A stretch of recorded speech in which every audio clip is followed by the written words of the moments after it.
السلام عليكم ورحمة الله وبركاته. الحمد لله رب العالمين والصلاة والسلام على سيدنا محمد وآله وصحبه أجمعين. قال الله تعالى في القرآن العظيم: أعوذ بالله من الشيطان الرجيم. بسم الله الرحمن الرحيم.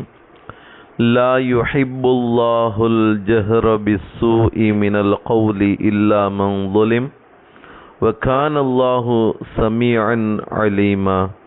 صدق الله العلي العظيم. சர்வ புகழும் புகழ்ச்சியும் இவ்வுலகை படைத்து பரிபாலித்து கொண்டிருக்கக்கூடிய எல்லாமல்ல அல்லாஹ்விற்கு, எல்லாமல்ல அல்லாஹ் ரப்புல் ஆலமீன் மனிதர்களுடைய செயல்பாடுகள் பற்றி, அவர்களை பற்றி தீய வார்த்தைகள் பேசுவதை பற்றி எல்லாம் அல்லாஹ் இந்த மேற்காணக்கூடிய திருமறை வசனத்தின் மூலமாக குறிப்பிட்டு காட்டி, அவ்வாறு தீய வார்த்தைகளால் பிற மனிதர்களை சித்தரிக்க வேண்டாம், கேவலைப்படுத்த வேண்டாம் என்பது சார்ந்த ஒரு விஷயத்தை எல்லாமல்ல அல்லாஹ் ரப்புல் ஆலமீன் இவ்வாறு குறிப்பிட்டு காட்டுவான். லா யுஹிப்புல்லாஹுல் ஜஹர பிஸ்ஸூஇ மினல் கௌலி இல்லா மன் ஸுலிம. அநியாயம் செய்யப்பட்டவர்களை தவிர வேறு எவரும் பிறரை பற்றி தீய வார்த்தையை பகிரங்கமாக பேசுவதை அல்லாஹ் விரும்ப மாட்டான் அப்படிங்கிறத மேற்காணக்கூடிய திருமறை வசனத்தின் மூலமாக குறிப்பிட்டு காட்டி, வகானல்லாஹு சமீஅன் அலீமா, அல்லாஹ் அனைத்தையும் செவியுறுபவனாகவும் முற்றும் அறிந்தவனாகவும் இருக்கிறான். ஒரு மனிதனுடைய செயல்பாடுகள், அவன் எப்படிப்பட்ட வார்த்தைகளை பேசுகிறான், எப்படி அந்த மனிதனுடைய எண்ணங்கள் இருக்கின்றது என்பது சார்ந்த விஷயத்தை முற்றிலும் அறிந்தவன் அல்லாஹ் ஒருவன் தான் அப்படிங்கிறத மேற்காணக்கூடிய திருமறை வசனத்தின் மூலமாக குறிப்பிட்டு காட்டி, இது எதனால் இவ்வாறு சொல்லியிருக்கிறான் அப்படிங்கிறத நாம் பார்க்கின்ற பொழுது, அதற்கான ஒரு விளக்கத்தை நம்ம பார்க்கின்ற பொழுது, ஒரு மனிதன் செய்த தீய செயலை வெளிப்படுத்தி பேசி அந்த மனிதனை கேவலப்படுத்துவதை அல்லாஹ் என்ன செய்யறதில்ல, விரும்புறதில்ல. ஆனால் அநீதி இழைக்கப்பட்டவன், யாரு ஒரு மனிதன் அநீதம் இழைக்கப்பட்டிருக்கிறானோ அப்படிப்பட்ட அந்த மனிதன் தனக்கு அநீதம் செய்தவனை பற்றி பேசுவதில், வெளிப்படுத்துவதில் குற்றம் ஏதும் இல்லை என்பதை அல்லாஹு தஆலா குறிப்பிட்டு காட்டுகின்றான். அன்பானவர்களே, ஆக இது சார்ந்த விஷயத்தை நபிகள் நாயகம் ஸல்லல்லாஹு அலைஹி வஸல்லம் அவங்க சொல்லும் பொழுது இவ்வாறு சொல்வாங்க: தன் சகோதர முஸ்லிம் மறைவில் இருக்க அவரை பற்றி புறம் பேசுவது விபச்சாரத்தை விட கொடியது என்பதாக நபிகள் நாயகம் ஸல்லல்லாஹு அலைஹி வஸல்லம் அவங்க சொல்லி அதற்கான விளக்கத்தை சொல்றாங்க. ஏன்னா விபச்சாரத்திற்கு மன்னிப்பு உண்டு. ஒருத்தன் விபச்சாரம் பண்ணிட்டான்னா அதற்கு அந்த மனிதனுக்கு பிரயாச்சித்தம் தேடும் பொழுது அதற்கான மன்னிப்பு இருக்கின்றது. ஆனால் புறம் பேசினால், யாரை பற்றி புறம் பேசினானோ அவர் மன்னிக்காதவரை இந்த மனிதனுக்கு மன்னிப்பு கிடையாது என்பதாக நபிகள் நாயகம் ஸல்லல்லாஹு அலைஹி வஸல்லம் அவர்கள் கூறக்கூடிய பொன்மொழியை நம்ம பார்க்குறோம். சஹாபா பெருமக்கள் இது சார்ந்த விஷயத்தில் நபிகள் நாயகம் ஸல்லல்லாஹு அலைஹி வஸல்லம் அவர்களிடம் இவ்வாறு கேட்டாங்களாம்: ஒருவரிடம் உள்ள குறைகளை சொன்னாலும் அது புறமாகுமா?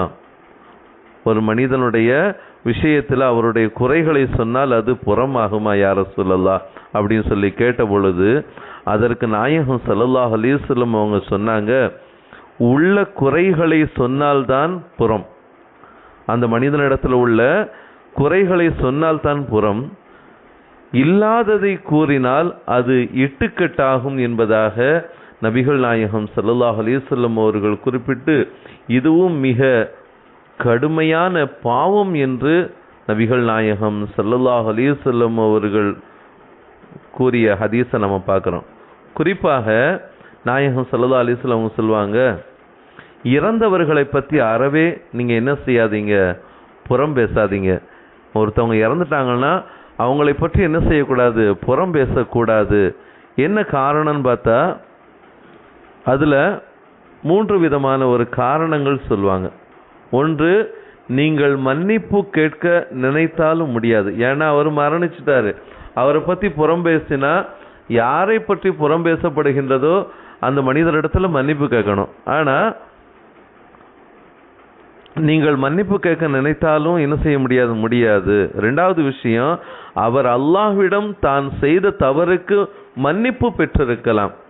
தான் ஏதாவது ஒரு வகையில் குற்றம் செஞ்சிருப்பாரு, நீங்கள் அதை விமர்சனம் செஞ்சுக்கிட்டு இருக்கிறீங்க. ஆனால் அல்லாஹ் என்ன செஞ்சிருப்பான், அந்த குற்றத்தை மன்னித்திருக்கலாம், அவர் மன்னிப்பு பெற்றிருக்கலாம்.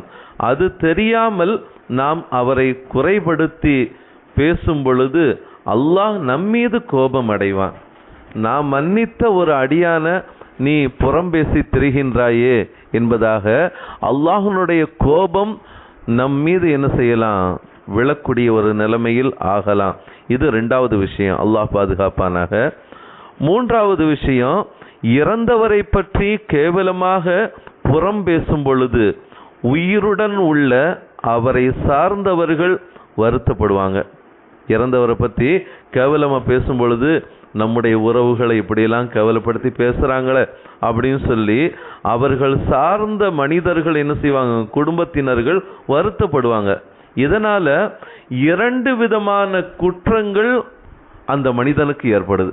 இறந்தவங்களை பற்றி பேசுகின்ற பொழுது அந்த இறந்தவர் மன்னிப்பு பெற்றிருக்கலாம், அதனுடைய விஷயம் ஒன்று. ஆக அது மட்டுமல்லாது அது சார்ந்த உறவினர்கள் வருத்தப்படக்கூடிய, இதன் மூலம் 2 குற்றம் இந்த மனிதனின் மீது உண்டாகும். ஒன்று, புறம் பேசியதற்கான ஒரு குற்றம் இந்த மனிதன் மீது, புறம் பேசிய மனிதனின் மீது ஓடுகின்றது. ரெண்டாவது, முஃமின்களினுடைய உள்ளத்தை நோகடித்த குற்றம்.